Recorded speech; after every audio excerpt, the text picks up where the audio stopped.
Shana Tova.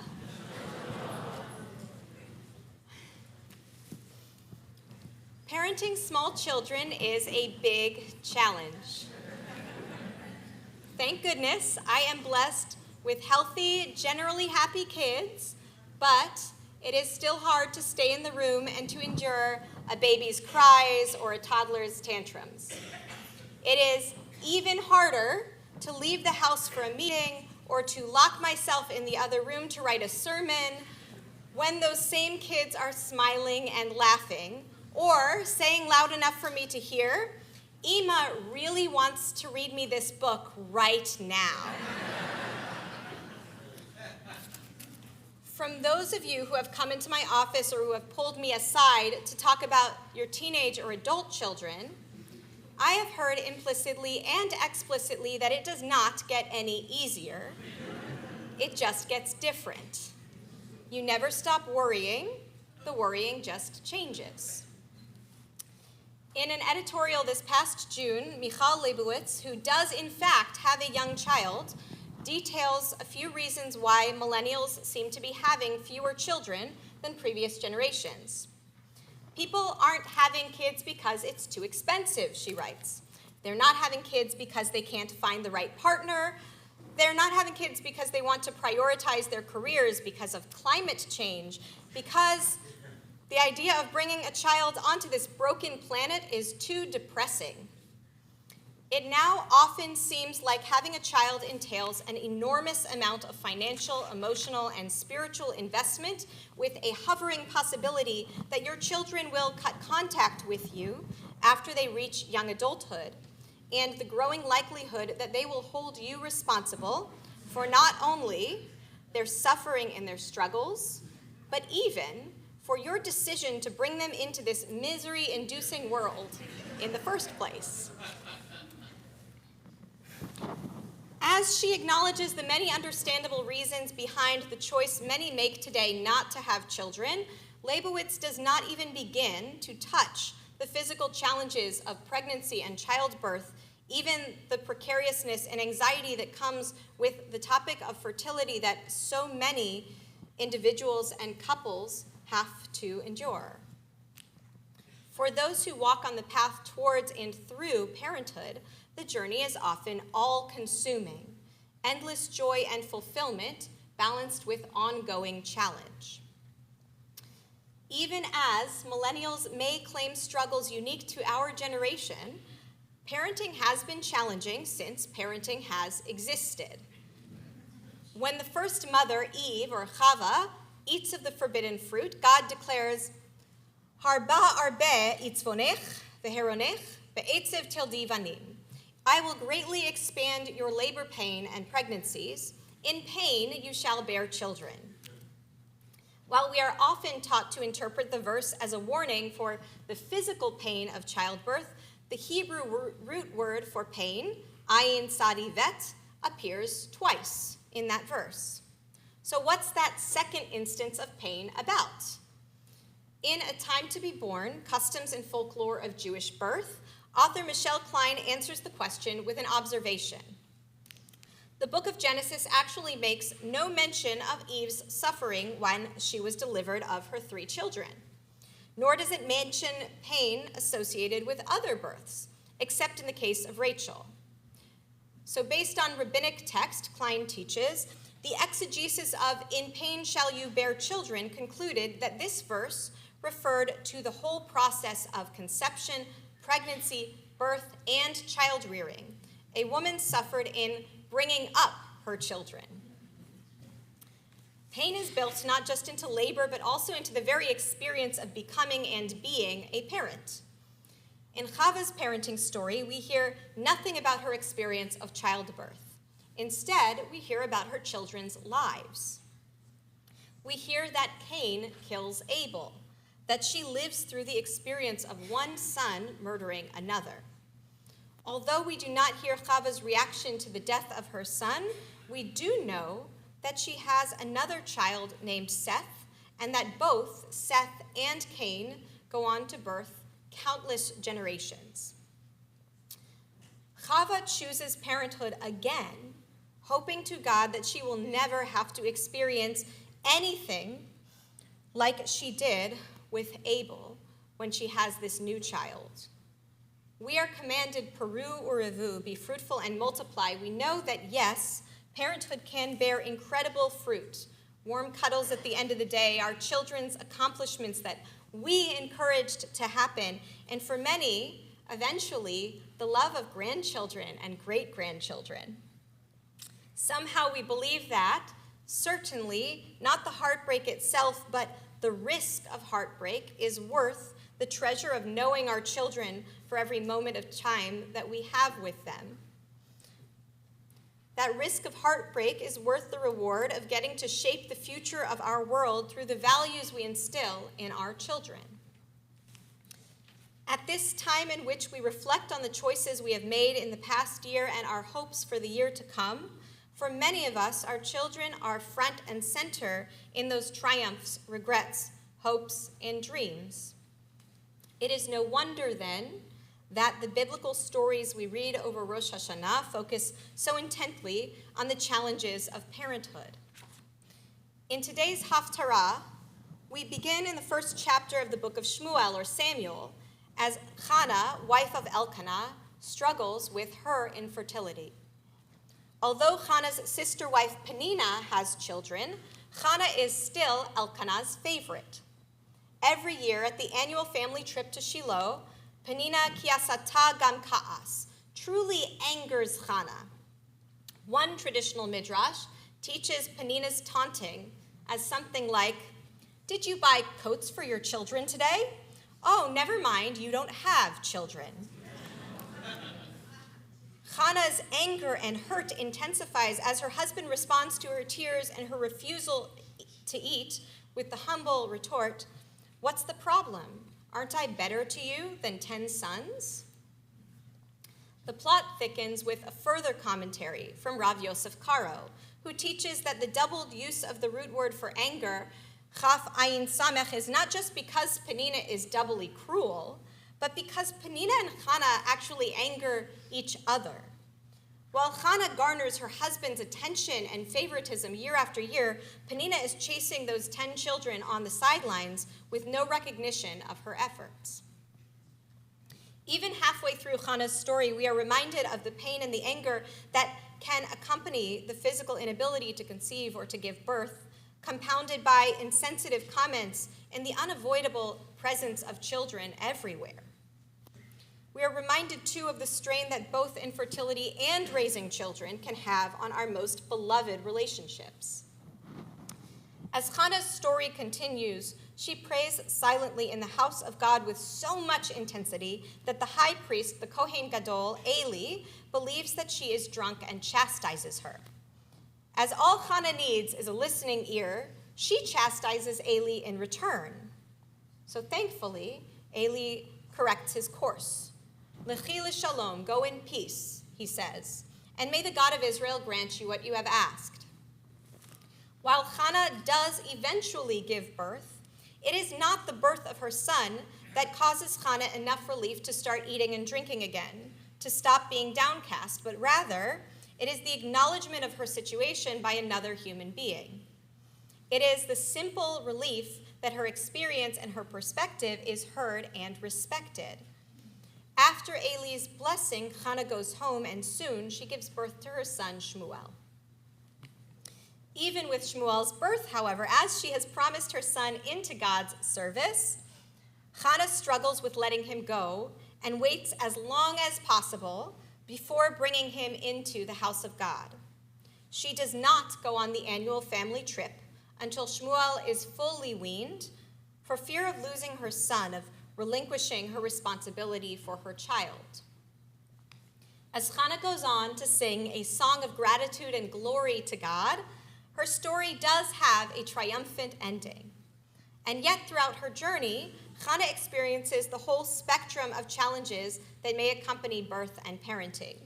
The anguish of infertility, the relationship conflict, the judgment, the absence of someone to listen, and finally, the difficulty of actually letting go when she has put so much into having and caring for this child in the first place.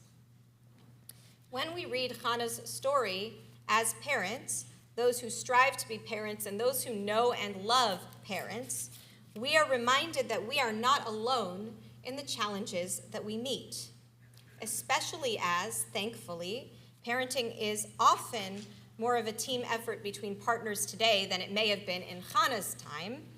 We are reminded that those relationships with our partners need extra cultivating when children enter the mix. Perhaps in Chana's and Elkanah's case, Elkanah feels enough of an estrangement from his wife or a desire for his wife's despair to heal that he is ready to stop trying. As understandable as it is that Chana is hurt by Elkanah's remarks, he's probably hurting too. We cannot assume that we and our partners want or expect the same things when it comes to parenting. We cannot expect that both partners will react to the process in the same way. However, we can assume that both partners need care and attention and listening along the journey. We can assume that when there are two partners, that both partners need an occasional night out, an intentional scheduled date night away from the stress of children or talk about children. From Eli's initial misguided assumptions, we learn too that we cannot know the backstory to whether or not, to when and how a person has children. We learn to pause before we make well-meaning comments about when will it be or how many more. After all, studies do show that around 20% of pregnancies end in miscarriage or pregnancy loss. Around one in 6 people around the world struggles with infertility at some point in their adult lives. In any conversation in which we find ourselves, there is a significant chance that the person across from us has gone through the cycle of hope and loss that comes with potential parenthood. While each person's reaction to that experience is their own to share or to keep to themselves, we can create a safe space for them to know that their community cares for them and is sensitive to their needs. As we spoke about this past weekend, Eli's display of misguided assumptions can teach us too of the Jewish value of dan l'chaf zchut, of judging other parents favorably. When we see screaming children trailing behind exhausted parents in the grocery store, we cannot know the kind of day that those parents have had. When we hear stories of teenagers or adults who have gone down a heartbreaking path, we cannot know how many interventions their parents may have tried to help heal them or save them along the way. Yes, in some cases, neglect or misguided parenting does lie behind an adult child's misdeeds, and those cases do require action, and yet, all children, all people are born with free will. Most of the time, the parents of those children need our listening ears a whole lot more than they need our judgment. Chana's hesitancy to let Shmuel go to Shiloh feels familiar for those of us who have seen our children embrace any level of independence. As much of a relief as it may be not to have to change every diaper or drive from lesson to appointment to play date and back again, it is terrifying to know that at some point our children will make choices of which we disapprove and will encounter dangers over which we have no control. At B'nai Mitzvah, parents say the blessing, Baruch Sheptarani me'onsho shelazeh, or shelazo. Blessed is the one who releases me from the burden of this one. On the Bima, I often lovingly translate the blessing as a release from responsibility, but quite literally, when we say this blessing at B'nai Mitzvah, we are reminding ourselves of the moments in raising our children that have been so difficult, they have been a real burden. Or in some translations, me'onsho is from the punishment of this one. We say this blessing on the Bima as a celebration of relief, but also so that For some of us, we can more easily convince ourselves to give our children the space to experience the consequences of their actions on their own. Returning to the relationship between sister wives, we reflect on how Hannah's story may have been different, may have involved fewer tears if both women had had the understanding and the support of another friend to lift her up. In our Torah portion, too, we encounter the sister wives of Sarah and Hagar, before our Torah portion, but still in the same story, with Hagar's taunting during her pregnancy and Sarah's jealousy and violence in the aftermath leading to the exile of Hagar and Ishmael from the family. How might their story, too, have been different if both women had seen one another's pain? Sarah's in her inability to bear children, and Hagar's in her lack of agency. How would it have been different if they had offered each other to listen or to help? For each of us in this room, we have the opportunity to be that support to someone experiencing the challenges of parenthood or the potential journey towards parenthood. We have ears to listen to those who need to talk. For many of us, we have experience to share. We have food to send or the will and the time to babysit when needed. We have advice to give, and hopefully, we each have the humility to accept when our advice is not taken. For those experiencing the challenges inherent in every stage of parenthood, in every iteration in which parenthood comes to be, please know that you are not alone. As Hannah speaks up for herself before Eli, you have a voice to let the people around you know that you need help, even if you think that they should know already. You are a part of a Jewish community that takes care of one another. If you need the company or the advice of other parents, you have social media groups like Dallas Jewish Mavens on Facebook or North Dallas Jewish Moms on WhatsApp. At Congregation Beth Torah, you have social groups for every age and stage, as well as your rabbi and CBT cares, who will confidently provide a listening ear and some soup when you need it. For more material needs, Jewish Family Services has the Priya Fund to help with journeys around fertility and adoption, as well as financial assistance and counseling for children and adults alike.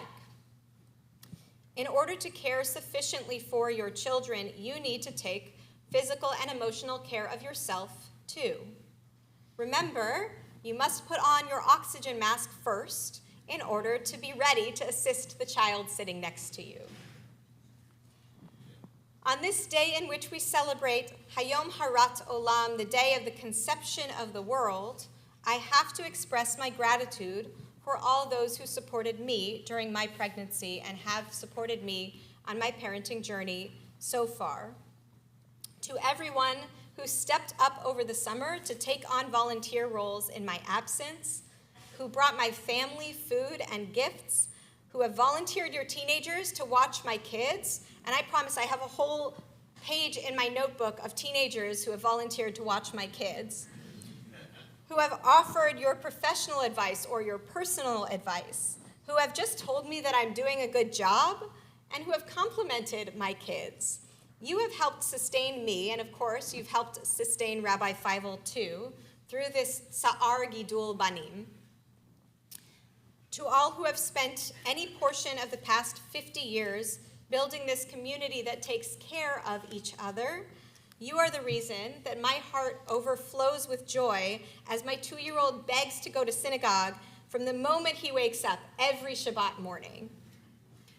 From your stories, too, I know that I am far from the only one in this community to receive the kind of support from the people in this room. I am deeply honored and grateful to be a part of the CBT community, to comfort, celebrate, and learn with you, with your children, and with your grandchildren. Together, we work to lift each other up so that the joys of seeing our children thrive in Torah, chuppah, loving partnership and friendship, and ma'asim tovim, good works, far, far outpace the burden of Sa'ar Gidul Banim. Shana Tova Umetuka.